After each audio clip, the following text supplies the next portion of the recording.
अभी कुछ दिनों पहले मैंने एक वाकया पढ़ा। एक डॉक्टर के प्राइवेट अस्पताल में डॉक्टर है, उसकी अहलिया कहती हैं कि हमें हज करने जाना है। डॉक्टर कहता है बहुत अच्छा, मैं पैसा थोड़ा थोड़ा जमा करूंगा, हलाल पैसा जमा करूंगा, तब हम हज करने के लिए जाएंगे। बहरहाल पैसा जमा होता रहा, यहां तक कि हज का वक्त जब नजदीक आया तो बीवी ने पूछा पैसा तो जमा हो गया होगा? कहने लगा बिल्कुल हो गया और हम हज की तैयारी करेंगे। अभी हज की तैयारी कर रहा था तो अस्पताल में एक मां अपने जवान बेटे को, जिसकी किडनियां फेल हो गई हैं, इस जवान बेटे की डायलिसिस करा रही है।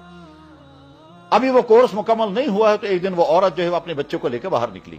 डॉक्टर ने पूछा ये बच्चे को बाहर क्यों ले जा रही हो? उसने कहा मेरे पास पैसा नहीं है, पिछली डायलिसिस का पैसा भी मेरे पास बाकी है, आगे कोर्स पूरा करने के लिए मेरे पास पैसा नहीं है, और चूंकि इसका बाप भी नहीं है, मैं एक अकेली मां हूं, मेरे पास और कोई जरिया नहीं, बच्चे को वापस ले जा रही हूं। उसने कहा तो बच्चा मर जाएगा क्योंकि किडनियां फेल हैं, डायलिसिस का कोर्स अभी मुकम्मल हुआ नहीं है।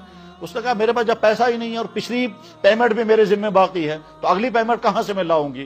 तो डॉक्टर सोचता रहा कि मुझे हज करने के लिए जाना चाहिए या इस बच्चे को बचाना चाहिए। उसने कहा वापस चलो आप, और वो काउंटर पर जाकर उसने पूछा इस बुढ़िया का पैसा कितना बाकी है?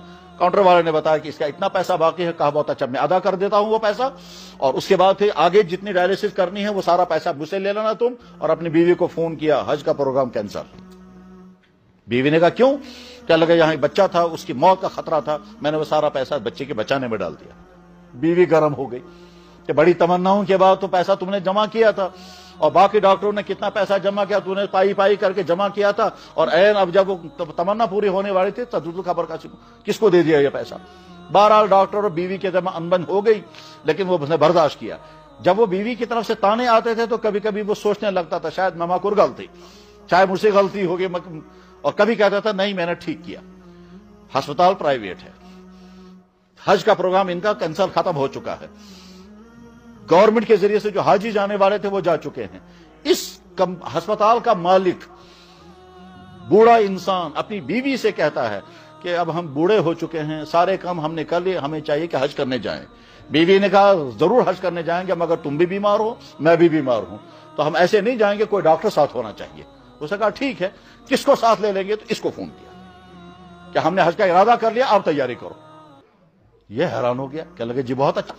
और साफ ने कहा मैं तो सोच रहा था कि अपनी अहलिया के साथ हज करने जाऊंगा, तो अभी मेरे पास सोर्सेज नहीं है। उसने कहा उसका खर्चा भी हम ही भरते। बहरहाल तो अभी दोनों की तैयारी हो गई, पहुंच गए। ये पूरे सफर हज में वो दोनों बूढ़े ठीक रहे, इनको ट्रीटमेंट की भी जरूरत नहीं पड़ी, इलाज मुआवजे की भी जरूरत नहीं पड़ी। चेकअप करते थे, दोनों का प्रेशर देखते थे, हार्ट बीटिंग देखते थे, बाकी सारी चीजें, और उसके बाद फिर हज मुकम्मल हो गया। हज मुकम्मल होने के बाद जब ये वापस पहुंचे तो एक दिन मालिक ने डॉक्टर को फोन किया कि आपके साथ हिसाब करना है। डॉक्टर ने पूछा किस चीज का हिसाब? क्या लगे देखो तुम अस्पताल में ड्यूटी देते हो, तुम हमारे साथ हज में निकले, इसलिए उन दिनों की तनख्वाह हम तुम्हें देंगे, क्योंकि बहरहाल हमारे अस्पताल में तुम हो और हमारे अस्पताल में तुम ड्यूटी दे रहे हो। तो मैं ये सोच रहा हूं कि तुम्हारे साथ अच्छी तरह से हिसाब करें कि तुम्हें एक तो वो अस्पताल की ड्यूटी वो तनख्वाह भी देनी चाहिए, और चूंकि तुमने हमारी खिदमत की इसलिए उसकी तनख्वाह अलग। डॉक्टर कहता है साहब सर जी आपका एहसान मुझ पर है, आपको नहीं मालूम वाकया क्या हुआ। उसने कहा क्या वाकया हुआ? कि असल में मैंने हज का इंतजाम कर रखा था, पैसे जमा हो गए थे, मगर इसी हमारे अस्पताल में एक बच्चा बीमार था और वो जवान बेटा था, उसकी एक मां थी, उसकी किडनियां फेल हो गई थी, उसकी डायलिसिस करना था, पैसा उनके पास नहीं था, कुछ डायलिसिस हो चुकी थी, अब बच्चे को बाहर निकाल रहे थे, मैंने वो सारा पैसा उसके पेमेंट में अदा कर दिया, वो बच्चा बच गया, तो शायद उसकी वजह से अल्लाह ने आपका निजाम बनवाया और मेरा हज हो गया। उसने कहा ठीक है ये हमारे अस्पताल में हुआ है? क्या लगा जी हाँ। उसने फौरन फोन किया, फाइल निकालो जल्दी से, ये देखो इस नाम का पेशेंट कौन था। चुनाचे जब फाइल निकाले गए तो उस नाम का पेशेंट जब निकला तो इसने फौरन यहां से इस नाम के पेशेंट के जितने पेमेंट आई है वो सारे उनको वापस कर दो, और इस डॉक्टर ने जितना पैसा दिया था वो इस डॉक्टर को वापस कर दो, ठीक, क्योंकि मेरा हज भी हो गया वगैरह। अब ये डॉक्टर कहता है या अल्लाह आपने एक तो तवील जमाने था तो मेरे पास इंतजाम ही नहीं हो पा रहा था, अब मैंने पाई पाई करके हलाल पैसा जमा किया, वो मैंने उस पेशेंट पर लगाया, आखिर में अल्लाह ने हज भी करा दिया और पैसा भी वापस कर दिया। अल्लाह की कुदरतों की कोई इंतहा नहीं।